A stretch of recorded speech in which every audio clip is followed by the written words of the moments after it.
Hi friends, welcome to my channel. இன்றைக்கி நம்ம சேனலில் எதை பற்றி பார்க்க போகிறோம் அப்படின்னா, பிரியா சரவணன் அப்படிங்கிற ஒரு சிஸ்டர் அவங்களும் வேலைக்கு போகிறாங்களாம், அவங்க ஹஸ்பண்டும் வேலைக்கு போகிறாங்களாம். அவங்க ரெண்டு பேருக்குமே நல்ல சேலரி தான் இருக்குது. ஆனால் அவங்களுக்கு இருக்கிறதுக்கு சொந்தமாக நிலம் இல்லை, வீடு இல்லை அப்படின்னு ஃபீல் பண்ணாங்க. அது இல்லாமல் அவங்க மாத சம்பளத்தெல்லாம் எதுக்கு செலவு பண்ணுறாங்க அப்படிங்கிறதையும் எனக்கு கமெண்ட்டில் டீட்டெயில்டாக சொல்லியிருந்தாங்க. அப்போது நான் என்ன பண்ணலான்னு நினச்சேன்னா, அவங்களுக்கு எப்படி இன்னும் நல்லா சேவ் பண்ணலாம் அப்படிங்கிற எனக்கு தெரிஞ்ச ஐடியாவை அவங்களுக்கு சொல்லி கொடுக்கலான் இருக்கேன். அவங்க சேலரி மாதிரி உங்களுக்கும் மாத சம்பளம் இருந்துச்சு, வீடு இல்லை நகை இல்லை அப்படின்னா நான் சொல்லக்கூடிய ஐடியாவை ஃபாலோ பண்ணி உங்களுக்கு எது தேவையோ, உங்கள் பிள்ளைங்களுக்கு எது தேவையோ நீங்கள் அதை தாராளமாக வாங்கிக்கலாம். இன்றைக்கி உள்ள வீடியோவுக்கு போகலாமா? நம்ம சேனலில் பார்த்தீங்கன்னா நிறைய குக்கிங் விலாகு, அதுக்கப்புறம் சேவிங் ஐடியா, எப்படி வீடு வாங்குறதுன்னு நான் எல்லாமே மிக்ஸ் பண்ணி சொல்கிறதுனால தான் நிறைய பேர் என்கிட்ட சேவிங் ஐடியா இன்னும் நல்லா போடுங்க அப்படின்னு கேட்டதுனால உங்களுக்காக தான் யோசி அண்ட் சேமி அப்படிங்கிற ஒரு சேனல் ஓப்பன் பண்ணியிருக்கேன். அது ஓப்பன் பண்ணி 1 மாதம் ஆகிடுச்சு. அதுக்கு நிறைய பேர் நல்லா சப்போர்ட் கொடுத்துருக்கீங்க. கண்டிப்பாக நான் அந்த சேனலில் பார்த்தீங்கன்னா இதில் போட்டதை விட அதில் இன்னும் பெஸ்ட்டாக, இன்னும் நல்ல டிப்ஸு எல்லாமே ஃபுல்லாக சேவிங்ஸ் ஐடியா தான் அதில் சொல்லியிருப்பேன். உங்களுக்கு பிடிச்சிருந்தா நீங்கள் அந்த சேனல் போய் பார்த்துட்டு அதையும் சப்ஸ்கிரைப் பண்ணிக்கோங்க. வாங்க வீடியோக்குள்ளே போகலாம். ஃபஸ்ட்டு பார்த்தீங்க அப்படின்னா, இன்றைக்கி அந்த பிரியா சரவணன் இருக்காங்களா, அவங்களும் அந்த அக்காவும் அவளோட ஹஸ்பண்டும் 2 பேருமே வேலைக்கு போகிறாங்க. அவங்க ஹஸ்பண்டுக்கு சம்பளம் எப்படி சொன்னாங்கன்னா, வாரத்துக்கு 6000 ரூபா வச்சு சொன்னாங்க. அப்போ 4 வாரத்துக்குன்னா 6 நாள் 24 24,000 ரூபா. அதை நான் 25,000 கணக்கு வச்சுருக்கேன். ஏன்னா ஹஸ்பண்டை பொறுத்தவரை சம்டைம் ஓட்டி இருக்கலாம், இல்லை ஏதாவது கொஞ்சம் கூடுதல் சம்பளம் மாதிரி கிடைக்கலாம். 24,000 ஃபிக்ஸடான்னு தெரியாது. அதுக்கப்புறம் பார்த்தீங்கன்னா 24,000 ஃபிக்ஸட் தான். நான் தான் 25,000 போட்டு வச்சுருக்கேன். அந்த அக்கா வேலைக்கு போகிறாங்களாம், என்ன வேலைக்குன்னு தெரியாது. ஆனால் அவங்களோட சம்பளம் 12,000 ரூபா வாங்குறாங்களாம். 25,000 ரூபாயும் 12,000 ரூபாயும் பார்த்தீங்கன்னா மொத்தமாக 35,000 ரூபா. உங்கள் வீட்லேயும் உங்களோட ஹஸ்பண்டும் நீங்களும் சேர்த்து 30,000 35,000க்கு நீங்கள் சம்பளம் வாங்கிட்டு இருந்தீங்க அப்படின்னா தாராளமாக என்னோடய வீடியோவை நீங்கள் கேட்கலாம். சரியா? வீடியோ பிடிச்சா ஆனால் மறக்காமல் லைக் போட்டுட்டு போகணும். சரியா? அடுத்து பாருங்கள், 2 பேரும் இப்போ எவ்வளோ சம்பளம் வாங்குறாங்க? 37,000 ரூபா வாங்குறாங்க. இதெல்லாம் என்ன செய்யணும்னா பெருமையாக ஃபீல் பண்ணணும். சரியா? ஏன்னா இதை விடையும் கம்மியாக 15,000 10,000 மாத வருமானம் இருக்கிற வீடு இருக்குது. அப்போ கடவுள் நம்ம கையில் ஒரு பெரிய பொக்கிஷத்தை கொடுத்துருக்காங்க அப்படின்னு எவ்வளோ கிடச்சிருந்தாலும் அதை முதல்ல பாசிட்டிவாக திங்க் பண்ணணும். அதுதான் நம்ம முதல்ல அடுத்த கட்டத்துக்கு போகிறதுக்கான ஒரு பெஸ்ட் வழி. சரியா? அப்போ நீங்கள் கவலையே படக்கூடாது. நமக்கு மனுஷனுக்கு ஒரு தன்மை உண்டு, எப்படி தெரியுமா? நமக்கு மாதம் 40,000 வந்தாலும் அடுத்தவன் வீட்டை தான் பார்ப்போம்.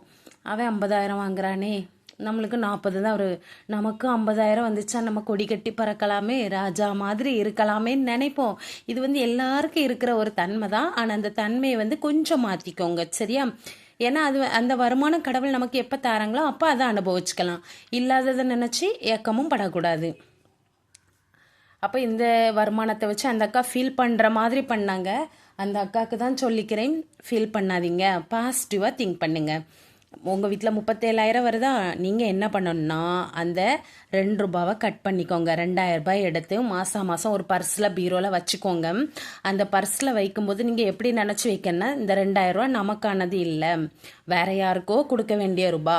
அடுத்தவங்க காசை நாம் அப்படி நினச்சி வைக்கும்போது நமக்கு எடுக்க மனசு வராது. நம்ம காசுன்னு வச்சாதான் அடுத்த நாளே எடுத்து திங்கிறதுக்கோ இல்லை வேறு ஏதாவது துணிமணியோ வாங்குறதுக்கு தோணும். அதனால் நீங்கள் அந்த காசை மாதம் அந்த பர்ஸில் வச்சுட்டு அந்த பர்ஸை நம்ம பீரோவில் சேமித்து வச்சுருக்கோங்கிற அந்த நினப்பை விட்டுறணும். ஆனால் மாதம் சம்பளம் போட்டவுடனே 2,000 ரூபாய்க்கு எல்லாம் வச்சிடணும். இப்போது உங்களோட மனக்கணக்கில் என்ன இருக்குன்னா, நம்ம சம்பளம் நம்ம வீட்டு வருமானம் மாதம் 35,000 தான் அப்படின்னு நினைக்கணும். சரியா? நல்ல வருமானம் தான், 35,000 சூப்பர் வருமானம்.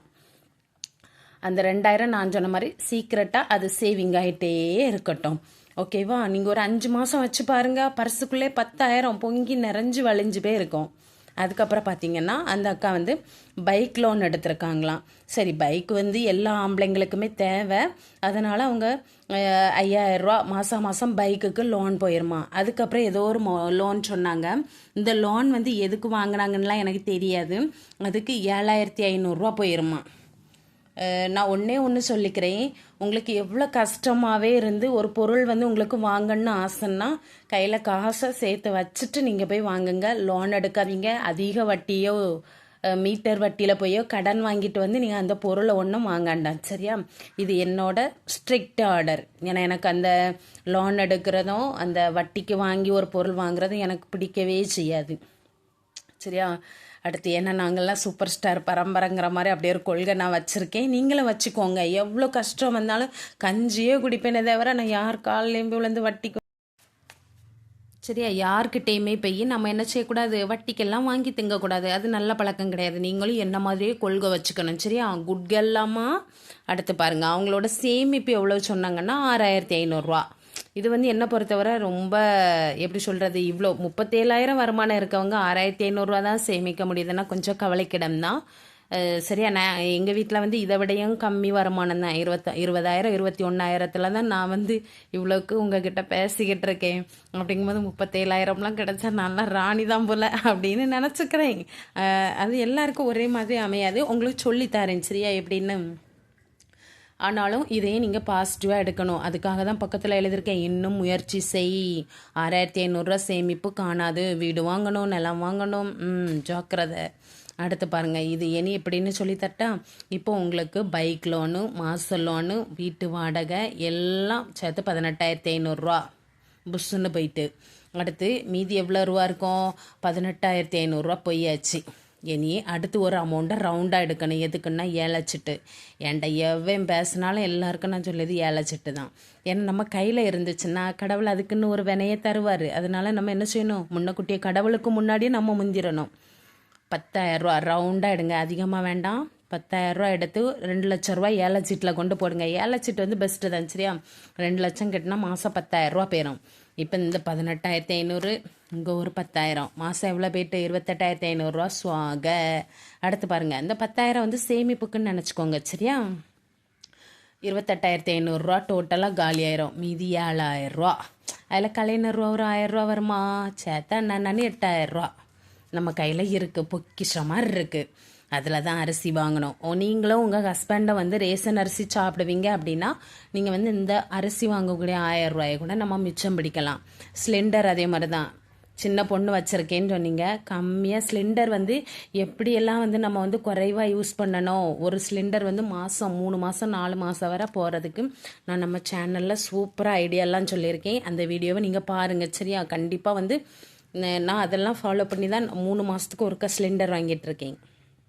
அடுத்து சிலிண்டருக்கு இந்த நம்ம வந்து மாதம் சம்பளத்துலேருந்து ஒரு 500 தூக்கி சிலிண்டருக்கு ஒதுக்கி வச்சுக்கோங்க. ஏன்னா மொத்தமாக எடுக்கணுன்னா நம்ம வந்து 2 மாதத்துக்கு ஒருக்கா சிலிண்டருக்காரனுக்கு 1000 தூக்கி கொடுக்கணுனாலே எல்லாருக்கும் கொஞ்சம் கிடைக்கும். அதனால் 500 மாதம் எடுத்து அதை ஒரு தனியாக ஒரு உண்டியல்லையோ பர்ஸ்லையோ வச்சுக்கோங்க. அப்புறம் காய்கறி கண்டிப்பாக சாப்பிடுங்க. மீன் வந்து எப்படின்னா வாரத்தில் 2 நாள் வாங்குங்க, முடிஞ்சால் 1 நாள். நல்லது தான் மீன். ஆனால் நம்மளுக்கு கடன் இருக்குது, இன்னும் நிறைய தேவைகள் இருக்குது. அப்படிங்கும்போது செலவெல்லாம் சுருக்கிக்கோங்க. காய்கறி, மீன், மளிகை பொருள், சரியா? சோப்பு, எண்ணெய், கடுகு, ஜீரகம் எல்லாம் சேர்த்து தான் 2,500. சரியா? இது வந்து எதுக்குன்னா உங்களுக்கு ஒரு பிள்ளை சின்ன பிள்ளை இருக்கிறதுனால. அடுத்து வந்து உங்களோட பாப்பாவுக்கு குட்டி பேபிக்கு வந்து எப்படின்னா அவளுக்குன்னு ஒரு 1,500 வச்சுக்கோங்க. ஏதாவது அடிஷ்னலாக அந்த பிள்ளைக்கு ஒரு துணியோ பால் பவுடர் எதுனாலும் நம்மளுக்கு ஒரு பிஸ்கெட்டு ஏதாவது வாங்குறதுக்கு அவளுக்குன்னு வச்சா 1,500 தான் எடுக்கணும்.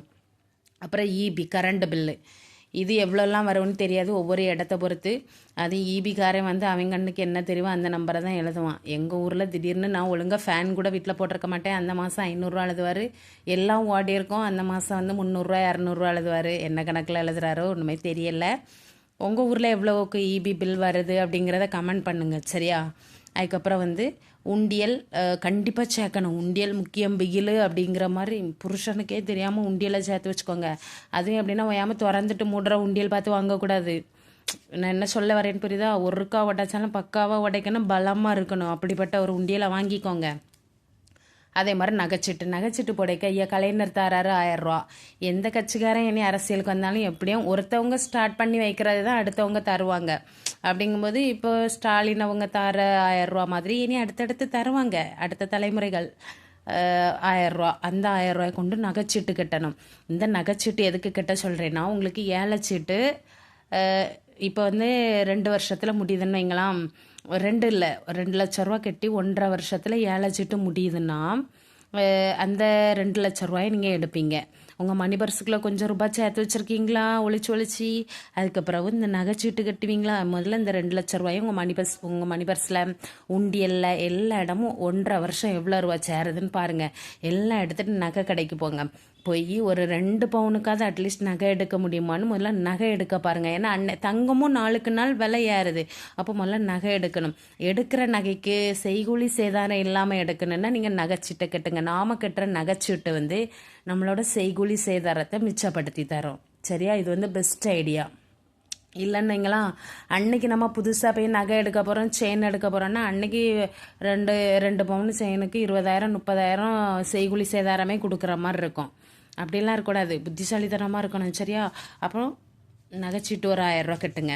அதுக்கப்புறவு நம்ம கை காசுன்னு சொல்லிட்டு ஃபங்க்ஷனுக்கோ சில மாதம்லாம் கல்யாண விடையே வராது. வந்தால் ஒட்டு மொத்தமாக ட்ரெயின் வண்டி மாதிரி தான் வரும். ஒரு மாதத்தில் 10 கல்யாணம் வீடுனா வந்தால் சர்ற மாதிரியாக வரும். வராத நேரம் ஒன்றும் வராது. ஆனால் மாதம் நம்ம அந்த ஃபங்க்ஷன் வீடு அப்படி இல்லையா, நல்லதும் வரலாம் கெட்டதும் வரலாம். அப்படிங்கிற மாதிரி எதிர்பாராத விதமாக ஒரு காய்ச்சல் வந்துடும், ஒரு மண்டை குத்து வந்துடும். அப்படி இதுக்கு ஒரு 1000 ரூபா அதை வந்து வச்சுக்கோங்க. முடிஞ்ச அளவு ஃபங்க்ஷன் வீடும் ஹாஸ்பிட்டல் வீடும் நிறைய செலவெழுத்து விடுற மாதிரி வரக்கூடாதுன்னு கடவுள்கிட்ட ப்ரேயர் பண்ணிக்கோங்க. அப்படின்னா நமக்கு இந்த 1000 ரூபா லாபம். சரியா? நான் என்ன சொல்ல வரேன்னா, அப்போ உங்களுக்கு ஒரு மாதம் ஃபுல்லாக ஃபங்க்ஷன் விட ஹாஸ்பிட்டல் செலவுலாம் வரலன்னா கடவுளுக்கு நன்றி சொல்லிவிட்டு இந்த 1000 ரூபாயை அப்படியே தூக்கிட்டு போய் நகைச்சீட்டில் போய் அடிஷ்னலாக கட்டி வச்சுருங்க. அப்படி இல்லையா சேவிங் பர்ஸில் போடுங்க, உண்டியலில் போட்டுருங்க. எதுலெல்லாம் உங்களுக்கு சுருக்க முடியுமோ அந்த மாதிரி சுருக்கிட்டு வாங்க. அப்போ பாருங்கள், உங்களை மாதிரி யாருமே இதை பண்ண முடியாது.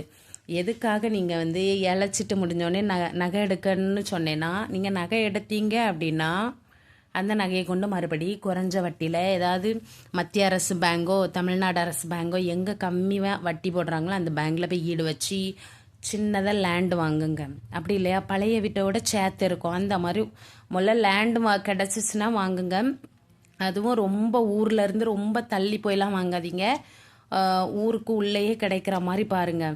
லேண்டு வாங்கிட்டே கூட ஒரு சீட் ரைட்டாக போட்டோ முதல்ல ஒரு ஆலோ பிளாக்கு கல்லை வச்சு நம்ம கட்டி கூட சின்னதாக 2 ரூமை கட்டி கூட நமக்குன்னு சொந்தமாக ஒரு வீட்டில் போய் இருந்தால் மாதம் நீங்கள் கொடுக்குற இந்த 6000 ரூபாலாம் திண்டத்துக்கு கொடுக்காண்டாம். சரியா நான் என்ன சொல்ல வரேன்னு? அதனால் நீங்கள் நகை எடுங்க. ஏன்னா இப்போ நீங்கள் எடுத்து உங்களுக்கு ஒரு தேவைக்கு நீங்கள் போய் பேங்கில் போய் வச்சுட்டு அதுக்கப்புறம் நீங்கள் போய் ஒரு நிலத்தை வாங்கி வீடை கட்டிட்டு இருந்தீங்கன்னா ஃப்யூச்சரில் உங்கள் பிள்ளை வளர்ந்து வரும்போது அந்த நகையை நீங்கள் திருப்பினீங்கன்னா அந்த நகை உங்கள் பிள்ளைக்கு கண்டிப்பாக யூஸ் ஆகும். நான் சொன்னதை உங்களுக்காக திருப்பி ஒருக்கா இந்த ஐடியாவை வீடியோவில் காட்டுறேன். பிடிச்சிருந்து அப்படின்னா நோட் பண்ணி வச்சுக்கோங்க. சரியா? இதே மாதிரி வீடியோ பார்க்குற நீங்கள் உங்களுக்கு என்னென்ன டவுட் இருக்கோ அப்படி கமெண்ட் பாக்ஸில் கமெண்ட் பண்ணுங்கள். நான் இந்த சேனலில் அப்படி இல்லைன்னா யோசி அண்ட் சேமி அப்படிங்கிற அந்த சேனல்லையாவது உங்களுக்கான கருத்துக்களுக்கு நான் வந்து வீடியோ போட்டுகிட்டே இருப்பேன். சரியா? உங்களோட சப்போர்ட் மட்டும் எனக்கும் கொடுத்துட்டே இருங்க. ஐடியாவை நான் சொல்லித்தரேன். வீடியோ இவ்வளோ நேரம் பொறுமையாக பார்த்ததுக்கு ரொம்ப ரொம்ப நன்றி. அதே மாதிரி நிறைய பேர் என்கிட்ட உங்களோட இன்னொரு சேனல் நேம் என்னன்னு கேட்டீங்க. அதுதான் இந்த பேஜ். யூடியூப்பில் போய் யோசி அண்ட் சேமி அப்படின்னு கிளிக் பண்ணாலே இந்த மாதிரி ஒரு இமேஜஸ் வச்சு இருக்கும். அது வந்து என்னோட சேனல் தான். என்னோட கருத்துக்கள் உங்களுக்கு பிடிக்கும் அப்படின்னா நீங்கள் இந்த சேனலை தாராளமாக நீங்கள் சப்ஸ்கிரைப் பண்ணலாம். கண்டிப்பாக உங்களோட சப்போர்ட்டை கொடுங்க. ஃபுல் அண்ட் ஃபுல் வந்து குட்டி குட்டி லைஃப்பில் நடக்கிற குட்டி குட்டி விஷயத்தையும் எப்படி சேவ் பண்ணலாம் அப்படின்னு அந்த சேனலில் போட்டிருப்பேன். சரியா? கண்டிப்பாக வந்து அந்த சேனலுக்கு உங்களோட சப்போர்ட்டை கொடுங்க. அதே மாதிரி இன்றைக்கி என்னோட வீடியோக்கு பேசுகிறதுக்கு எனக்கு வந்து ஹெல்ப் பண்ண பிரியா சரவணன் அவங்களுக்கு மறுபடி ஒருக்கா தேங்க்ஸ் சொல்லிக்கிறேன். நீங்களும் உங்களோட வீட்டில் வந்து கஷ்டம் இருந்துச்சு, உங்களுக்கு எப்படி கடன் அடைக்கணும் அப்படிங்கிற ஐடியாவை கேட்டால் என்னால் எனக்கு தெரிஞ்ச பதிலை கண்டிப்பாக உங்களுக்கு வந்து வீடியோவாக நான் வந்து அப்லோட் பண்ணி சொல்லுவேன். என்னோடய கருத்து பிடிச்சிருந்து அப்படின்னா உங்களோட லைஃப்பில் வந்து நீங்கள் வந்து அதை செஞ்சு பாருங்கள். கடன் இல்லாமல் வாழுங்க. கடவுள்கிட்ட கண்டிப்பாக எல்லாருக்குமே இந்த உலகத்தில் வாழக்கூடிய நாட்களில் வீடு கிடைக்கணும்னு வேண்டிக்கிறேன். பாய்.